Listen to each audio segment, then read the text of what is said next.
Hello and welcome to the Insightful Moments Podcast, special series. Today we're tackling a question that sits at the intersection of tourism, leadership, artificial intelligence, and social capital. And it's a question I believe destination leaders need to start taking very seriously. And that question is relational capital the key to combating the rise of AI in network systems such as tourism? Now, at first glance, that question might sound a little dramatic, because when people talk about AI in tourism, the conversation usually centers around things like automation, personalization, generative content, operational efficiency, and data-driven decision-making. And don't get me wrong, all of those things matter. But I think the deeper issue is this. As AI becomes more powerful, what becomes more valuable about being human? Especially inside systems that are fundamentally relational. And tourism is one of the most relational industries in the world. Tourism is not a factory. It is not a linear production system. It is a living network. A living network that is made up of hotels, attractions, government agencies, residents, tourism boards, community stakeholders, and even travelers themselves.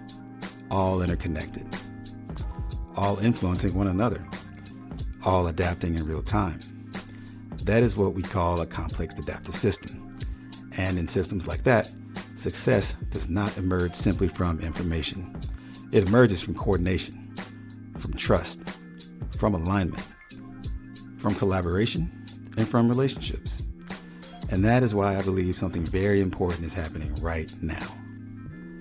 As AI increases access to information, relational capital may actually become more strategically valuable, not less. But today, I want to unpack that idea. So we're going to explore a few things. Why tourism systems are uniquely vulnerable to AI-driven fragmentation. Why relational capital may become the stabilizing force of future destination ecosystems. And lastly, why the future competitive advantage of destinations may not simply be technological sophistication, but relational infrastructure. Now, one of the biggest mistakes leaders make in tourism is treating destinations like controllable organizations. They are not. Destinations are ecosystems. And ecosystems, as we all know, behave differently than traditional organizations. In traditional linear systems, inputs produce predictable outputs. Authority tends to be centralized, and processes can be often controlled directly. But tourism doesn't work that way. Destinations are composed of independent actors with different incentives, different goals, different levels of power, and different levels of commitment to the destination itself. And yet somehow, the visitor experiences all of it as one interconnected system, meaning destination performance is emergent.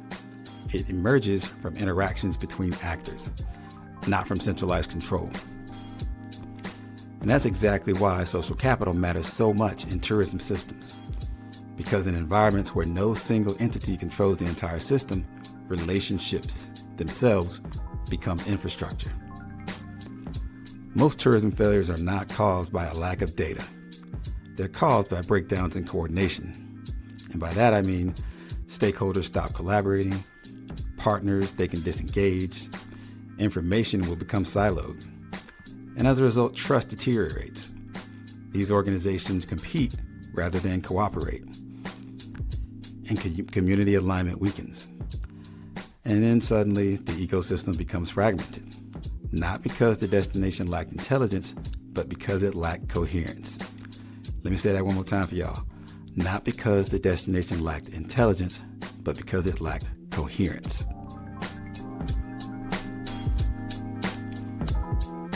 Now, we all know AI is incredibly powerful. It can identify patterns, personalize experiences, forecast demand, optimize campaigns, analyze sentiment, and process massive amounts of information faster than any human ever could. But here's the problem. AI primarily enhances intelligence, not relationships.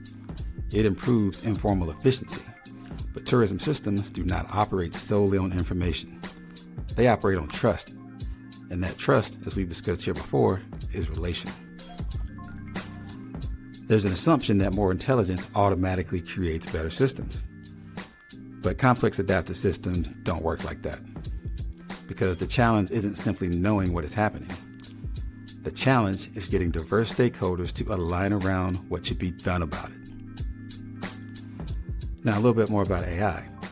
AI can tell a DMO where travelers are searching, what markets are trending, where engagement is falling, which campaigns are converting, and where visitation demand may emerge. But AI cannot force stakeholders to collaborate. It cannot manufacture trust. It cannot create reciprocal commitment. It cannot establish legitimacy, and it cannot repair fractured relationships. And it certainly cannot replicate the emotional confidence that engages when people genuinely believe in one another. You know what that is? That's relational capital. Now, as we move forward and as information becomes more accessible, human relationships become more differentiated. Historically, access to information created competitive advantage, but AI dramatically reduces informational scarcity, meaning information itself becomes commoditized. So then the question becomes, what remains scarce? I would argue the scarce resources of the future are trust, credibility, cooperation, shared identity, reciprocity, legitimacy, and lastly, social alignment. Those are not technological assets. They are relational assets. A DMO can have the most sophisticated dashboards, all sorts of AI-driven targeting, predictive analytics, automation coming out of their CRM, and advanced reporting systems. And they can still struggle operationally. Why? Because stakeholders still may not trust leadership. Partners may not feel heard. That community may not feel represented. And these departments may operate in silos. And with that, weak ties may disappear. And lastly, as a result of all these things, ecosystem participation may decline. So, relational capital should not simply be viewed as a soft skill. In complex systems, it functions more like adaptive infrastructure, meaning relationships help systems absorb disruption. They improve resilience. They improve coordination speed. They reduce friction. They improve information flow. They create emotional stability during uncertainty. I'll say that one more time. They create emotional stability during uncertainty. And you know what else they do? They increase the willingness of actors to cooperate under pressure. We've all seen it, especially living here in Florida. Think about hurricanes, think about economic downturns, political instability, public health crisis, technological disruption, or any sort of sudden shift in traveler behavior. In those moments, think about the destinations that perform best, and then being rarely the ones with the best dashboards alone. They're usually the destinations where stakeholders trust each other enough to mobilize quickly. That is relational capital operating as resilience infrastructure. One more time, y'all. That is relational capital operating as resilience infrastructure. And let me tell y'all something. AI cannot independently create that. It can support it. It can enhance visibility. It can even accelerate communication. But the willingness to cooperate still depends heavily on what? Human relationships. AI may actually intensify fragmentation inside tourism systems if that relational capital is weak. Now you might be saying, why? Because AI systems tend to optimize locally. Hotels optimize occupancy. Airlines optimize routes. Attractions optimize ticket sales. Platforms optimize engagement. DMOs optimize vision. Everyone optimizes their own metrics. But ecosystems require occasional decisions that benefit that collective system, even when they may not maximize individual short-term outcomes. And those kinds of cooperative behaviors rely heavily on, you guessed it, trust, reciprocity, shared norms, and long-term relational commitment. Without those things, AI may unintentionally create hyper-efficient silos. And hyper-efficient silos, they're still silos.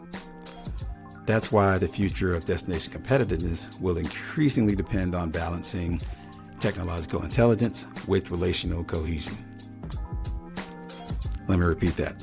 That's why future destination competitiveness will increasingly depend on balancing technological intelligence and relational cohesion.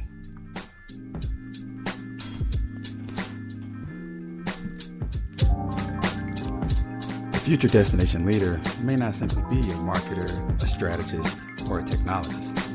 They may increasingly function as network orchestrators, trust architects, ecosystem facilitators, and relational infrastructure designers. This is a fundamentally different leadership model because the future challenge is not merely generating information, it's sustaining cooperation inside increasingly intelligent systems. And the destinations that thrive will likely be the ones that use AI to strengthen social capital rather than to replace it. Meaning, using AI to identify disconnected stakeholders, detect participation gaps, surface collaboration opportunities, improve communication flow, strengthen ecosystem visibility, and lastly, support co-creation across the destination network. AI should amplify relational infrastructure, not erode it. So as we close today's episode, I want to leave you with this thought. Tourism has always been relational. Technology changes the speed of systems, but relationships determine whether systems hold together. And in an age where artificial intelligence can increasingly replicate information, the truly differentiated destinations may become the ones that cultivate, as we mentioned before, trust, cooperation, legitimacy, and collective alignment better than anyone else. Because ultimately, AI may optimize transactions, but relational capital optimizes ecosystems. Tourism is an ecosystem business. Thank you for joining me on this episode of the Insightful Moments Podcast. I'm Dr. Jeremy Fairley, and we'll see you next time.